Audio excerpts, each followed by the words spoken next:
রূপা। রূপা দেখতে মাশাআল্লাহ ভালোই, বিয়ের বয়সী একটি মেয়ে। রূপা পরিবারে শুধু মা আছে, তার বাবা নেই। রূপা নিজেই তার একমাত্র সন্তান। তো রূপা গার্মেন্টসে চাকরি করে যা ইনকাম করে তাদের দিয়ে সংসার চলে।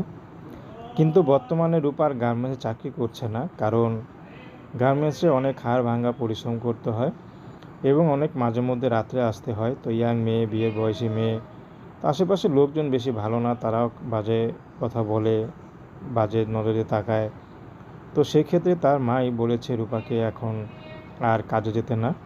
হয়তো পেটের কষ্ট সহ্য করতে পারবো, কিন্তু মনের দেহর কষ্ট, লজ্জা আমরা কিন্তু কষ্ট সহ্য করতে পারবো না। তো সেটা ভেবে রূপাকে এখন ঘরেই থাকে রূপা। তার মা পরের বাসায় কাজ করে। রূপাকে বিয়ে শাদী দিতে চায়, কিন্তু অনেকেই আসে, কিন্তু তাকে দেখলে পছন্দ হলেও তার যখন যৌতুক চায় বা অনেক টাকা দাবি করে তখন আর হয় না।